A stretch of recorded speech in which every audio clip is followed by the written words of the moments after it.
Both of these generations of the M3, you can find them for under 50 grand. So should you get one? That's what we're here to find out. Talk about a car that clears your head. This one clears your sinuses. If you want to know what power steering should feel like, you should drive this M3.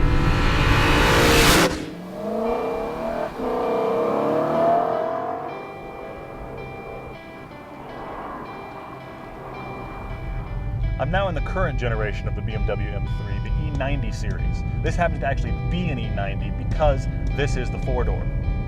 There's been 4 generations of the M3 in this country. Only 2 of those generations have gotten 4 doors. This one, and 2 generations ago, the E36. This particular flavor is about 64 grand.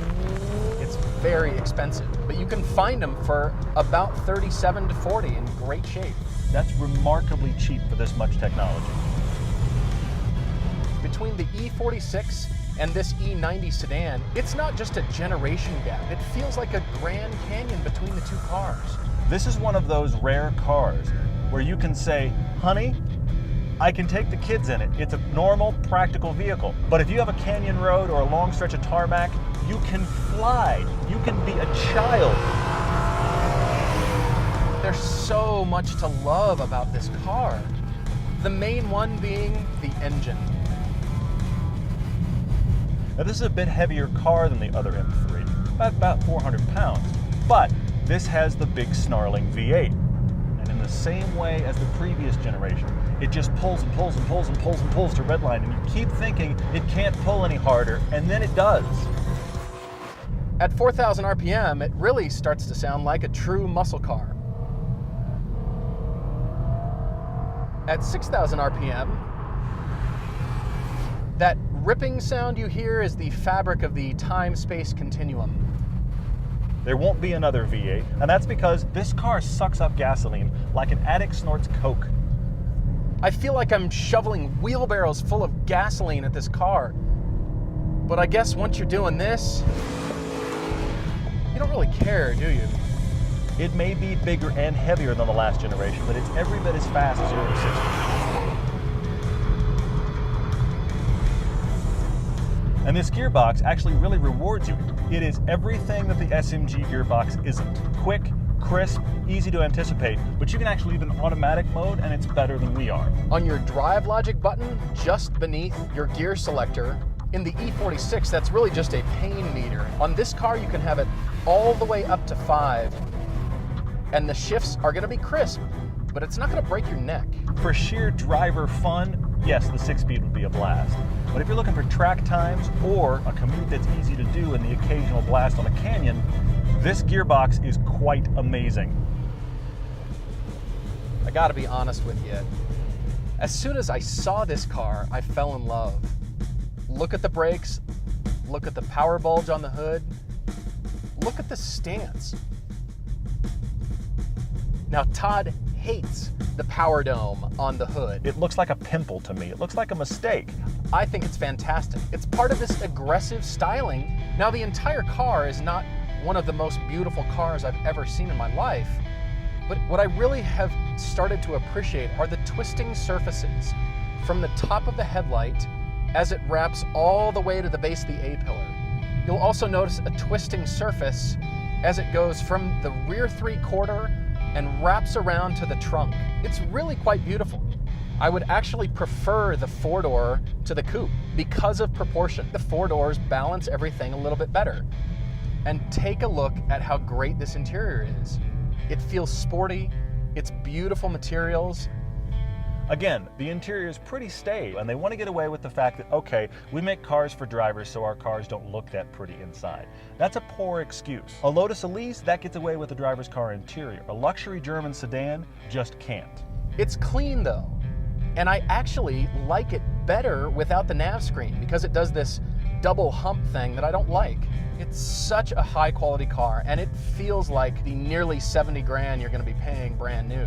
Of course, BMW is continuing to rule the world of seats. These seats are even better than the last generations. You can change how wide the seat bolsters are, how hard they are, and where the lumbar is. These seats are brilliant. And I can tell the minute I sit down. Everything about this generation is bigger, louder, and angrier than the last. In fact, it feels a little bit larger behind the wheel. I don't feel the road as well in this car as I do in the previous generation, but it's very confidence-inspiring. I find myself just astounded by how easy this car is to drive incredibly fast. With a full slate of cars available to journalists, many of my fastest track times are still in the M3. All you have to do is push the M button on your steering wheel.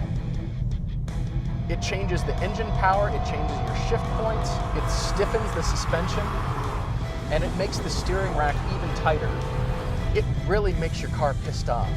This is like having a house cat that's a Bengal tiger. You'll get used to it. You'll forget that it is just as crazy and exotic as it really is.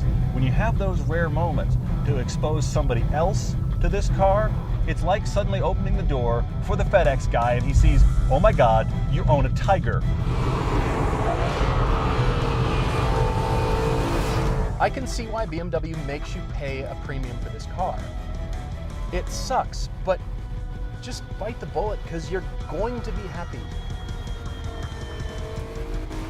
Now the thing about buying a used one of these is yes, you can save yourself a good amount of money, but remember you're buying yourself a car that was almost $70,000 new, and that means that when it breaks, it's going to cost what it would to fix a $70,000 car.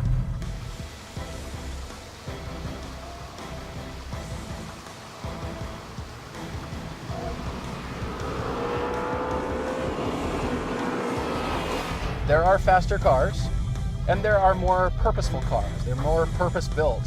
But this is such a great all-around car. I want this thing. I want it. I would buy it in a heartbeat. If you're looking for a classy, luxurious family car that you also can just trash when you've got extra money for gas and tires, you can't beat the M3, honestly. Nothing else is this classy and also this amazing to drive.